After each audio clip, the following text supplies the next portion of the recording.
Isipin mo ito, nasa isang banyagang lungsod ka, hawak mo ang iyong resume, puno ng pag-asa at may nag-alok sa'yo ng isang magandang trabaho. Mabait siya, maayos magsalita, at sinasabing makakapagpadala ka na raw kaagad ng pera sa pamilya mo sa probinsya. Pero ang hindi mo alam, iyon na pala ang huling beses na makikita ka ng iyong mga magulang. Sa panahon ngayon, milyon-milyong mga tao ang umaalis sa kanilang mga tahanan para maghanap buhay. Pero sa likod nga ng mga pangakong magandang trabaho, magandang oportunidad, may mga taong handang gamitin ang ating mga pangarap para sa sariling kasamaan. At kung sa tingin mo, mga kwento lamang sa social media ang ganitong uri ng panlilinlang, maghintay ka muna.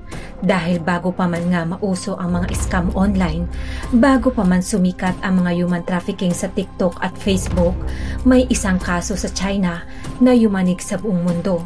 Isang recruiter na ginamit ang mga pangarap ng 12 kababaihan bilang bitag ng kamatayan. Hello everyone! Welcome back sa aking channel. Ako po si Miss Denise, ang narrator ng Tagalog Crime Recollection. Kung mahilig po kayo sa mga crime stories, i-like nyo na po ang video ito, mag-subscribe na rin po kayo, at don't forget to click the notification bell para lagi po kayong updated sa aking mga susunod na kwento. Noong taong 2003, naging mabilis ang pag-usbong ng Shenzhen. Makikita ang matataas na gusali, kumikislap na mga ilaw at umaalingaw-ngaw ang mga makina sa mga pabrika. Sa halos bawat kanto ng lungsod, may ahensya ng trabaho.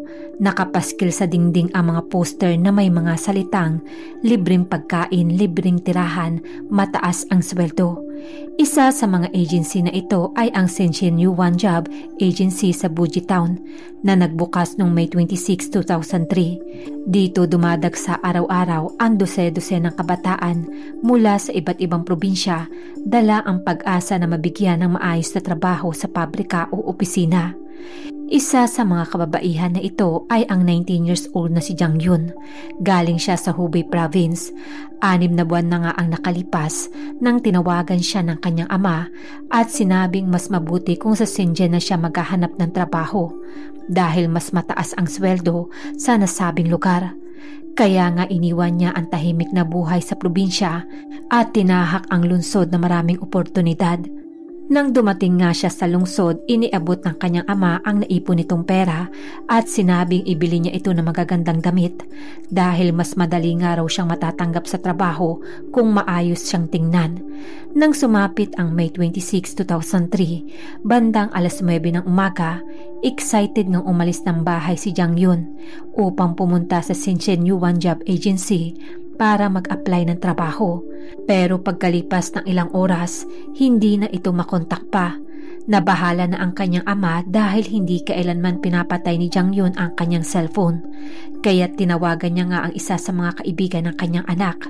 Sinabi ng kaibigan na ang alam niya ay pumunta nga ito sa sinabing ahensya bandang 9:40 ng umaga at sa katunayan raw ay inimbitahan pa ito para sa isang interview ng isa pa sa mga kumpanya doon. Ang alam niya rin daw ay tatagal lang ng halos 1 oras ang nasabing interview. Sa narinig, kinabahan naman lalo ang ama at agad ngang nagtungo sa ahensya.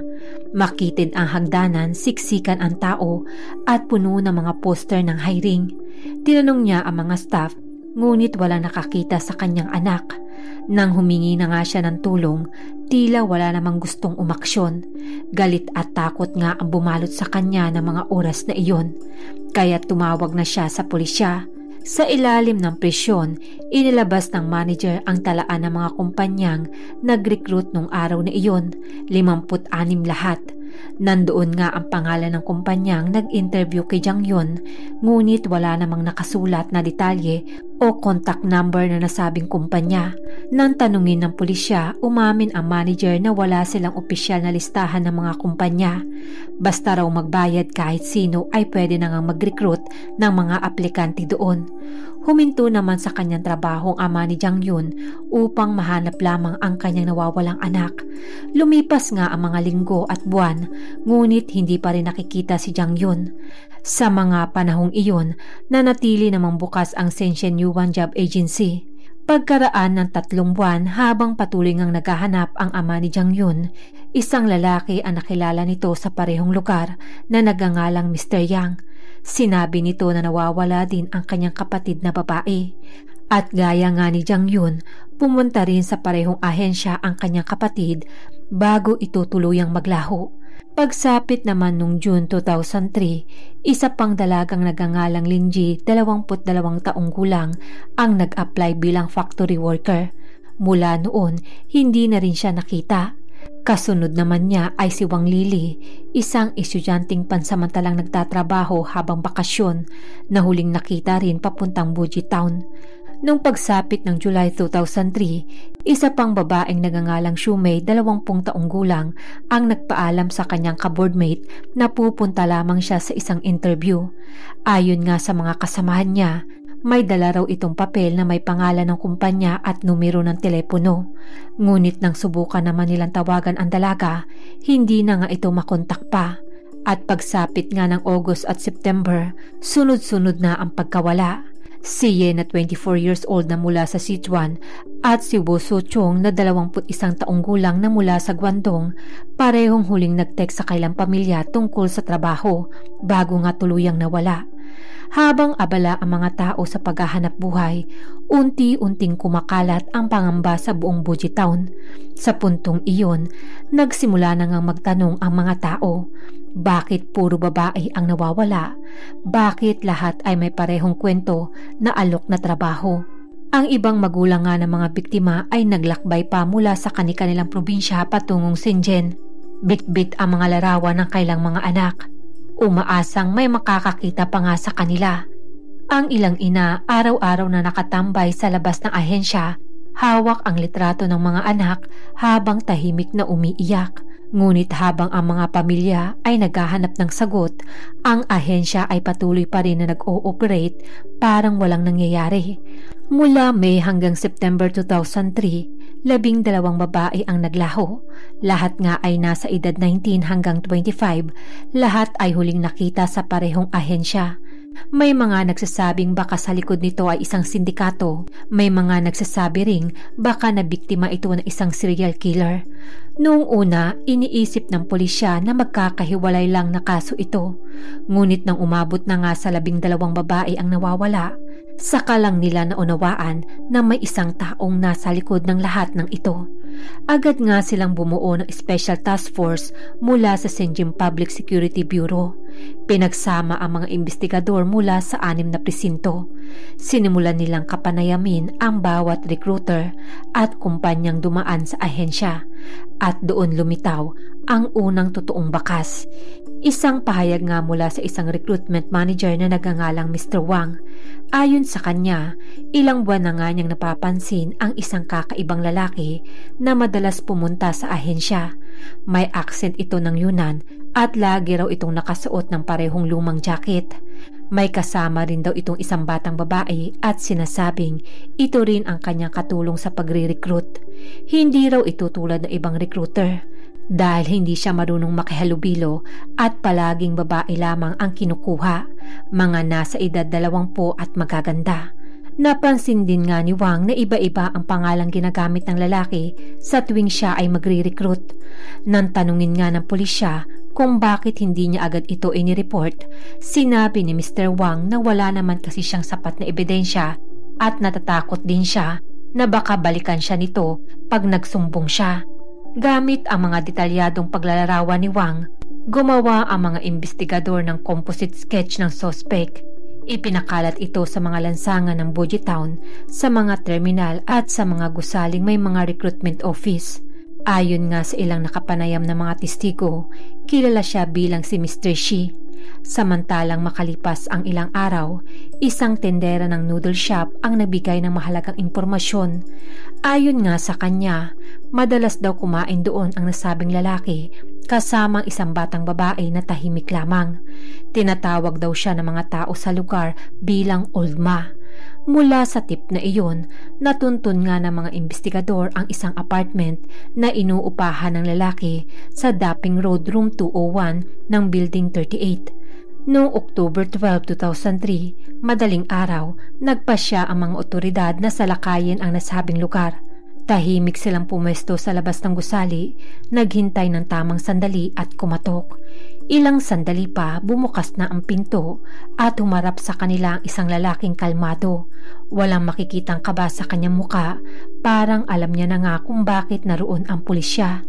Habang nakikipag-usap, napansin ng mga investigador ang kakaibang amoy na lumalabas mula sa loob, parang halong asido na may lumang kahoy at natuyong dugo.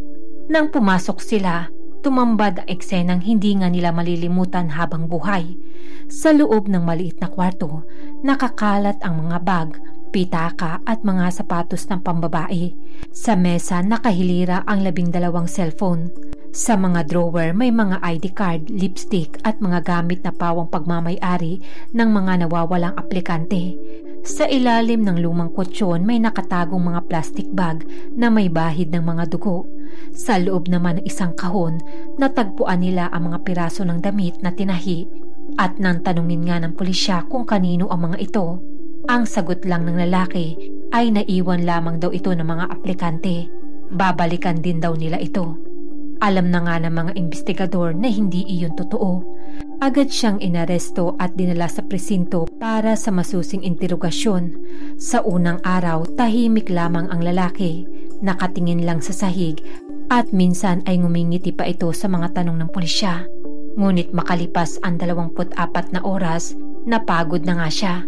Dahan-dahan niya nang inilahad ang katotohanan at ang totoo niya palang pangalan ay Mayong.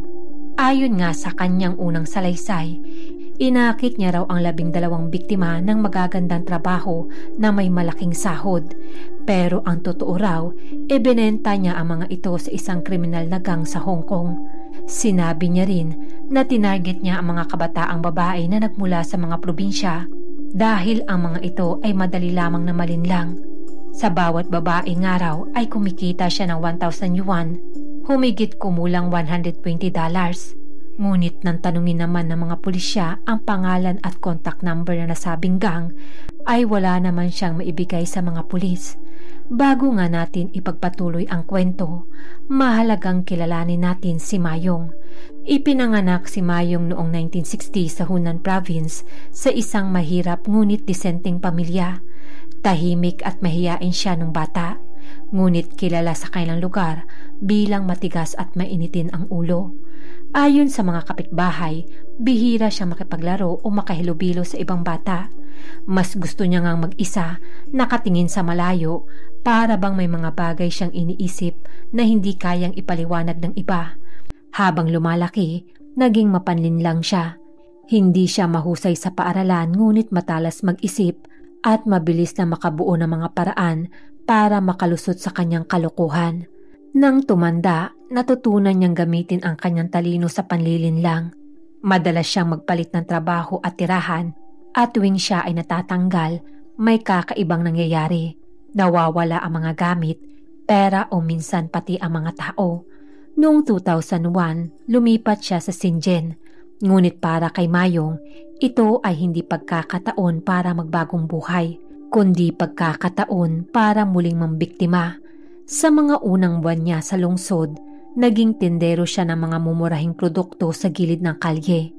Doon niya nga nakilala si Duan Jikun, isang 17 taong gulang na babae na mula sa Sichuan Province.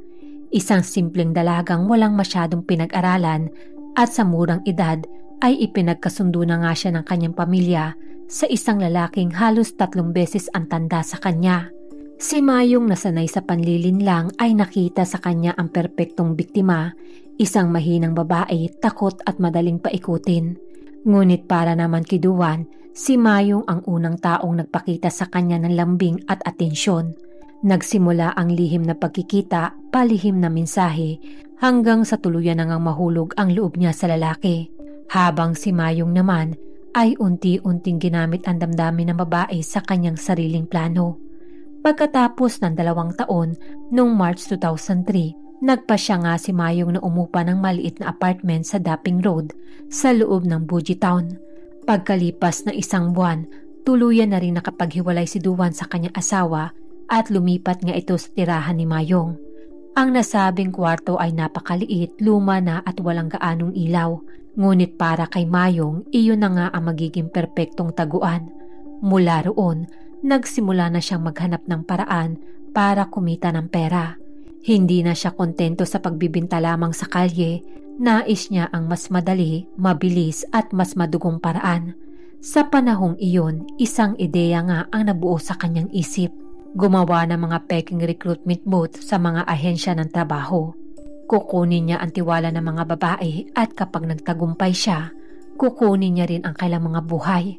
Dito, unang ginamit ni Mayong ang kanyang alias na Mr. Shi. Sa labas ng Sinshi Yuan Job Agency, lagi siyang nakaupo sa maliit na mesa. Ang kanyang modus ay simple ngunit nakamamatay. Pumupunta siya sa mga ahensya ng trabaho at nagpapakilala bilang recruiter ng mga ilang malalaking kumpanya sa Shenzhen. May dala nga siyang peking business card, peking kontrata at peking address. Kadalasan sinasabi niya ang trabaho ay sa electronic parts ng factory na may libreng tirahan at mataas na sahod. Kapag mainteresadong babae, magalang nga siyang ngingiti, sabay sabing, "May interview ka mamaya, sumama ka sa akin, sandali lamang iyon." Pagkatapos nga nito, ay dadalhin niya ang mga biktima sa kanyang inuupahang apartment sa Dapping Road sa isang lugar na madilim, tahimik at halos walang dumaraan. Sa mga sandaling iyon, walang kamalay-malay ang mga kababaihan na iyon na pala ang kanilang magiging huling biyahe. Ang unang biktima niya nga ay si Jang Yun at sunod ang 11 pang mga biktima. Nang muli ngang interogahin ng pulisya si Mayong, nagulat ang mga pulis sa bagong versyon ng kanyang pag-amin. Sinabi niya na hindi niya raw talaga ibinenta ang mga babaeng nawawala, kundi pinatay niya ang mga ito. Ayon nga kay Mayong, hindi pera ang nagtulak sa kanya, kundi kapangyarihan. Nakakaramdam daw siya ng kakaibang kasiyahan sa tuwing nakikita niya ang mga babaeng walang magawa sa isang iglap. Hawak niya nga ang kailang kapalaran. Gusto niya rin daw na malaman kung hanggang kailan niya nga kayang itago ang mga krimeng ito. Dagdag pa niya, wala din daw pamilya ang mga biktima at wala rin naman ang maghahanap sa kanila. Mula sa kanyang mga salaysay, dinala ng mga pulis si Mayong pabalik sa kanyang apartment. Sa bawat sulok ng kwarto, itinuro niya kung saan niya ginawa ang krimen. Sa ilalim ng kama, sa loob ng lababo at maging sa sahig na tila bagong semento. Doon niya itinuro ang mga pinagtataguan niya ng kanyang mga biktima. Nang hukayin ng mga investigador, tumambad ang mga plastic bag na may halong semento at buto. Sa loob may mga hibla ng buhok at labi ng mga babae. Ang ilan ay sinunog, ang iba naman ay pinagpira-piraso. Sa ilalim ng lababo may plastic container na may amoy ng bleach. Iyon pala ang ginagamit ni Mayong para linisin ang dugo pagkatapos ng krimen. Ilang araw matapos ang pag-amin ni Mayong, nahuli rin si Duan Jikun. Sa una, itinanggi niya ang lahat. Ngunit nang ipinakita na sa kanya ng mga pulis ang mga gamit ng mga babae, tuluyan na nga siyang bumigay. Umiyak siya nang marinig ang mga pangalan ng biktima at sinabing si Mayong ang may utos ng lahat. Sa kanyang salaysay, bawat biktima raw ay dinadala nga ni Mayong sa apartment sa ilalim ng dahilan ng job interview. Pinapaupo raw muna ni Mayong ang babae, pinapainom ng tsaa, habang siya naman ang pinagbabantay nito sa pintuan upang walang makakita. Pagkatapos nga ng ilang minuto, maririnig na lamang daw niya ang mga sigaw at ingay ng pakikibaka ng mga kaawa-awang biktima. Paglabas nga ni Mayong sa kwarto, pawis na pawis ito at kalmado. Sabay sasabihin sa kanya na ayos na at kailangan niya na raw linisin ang lahat.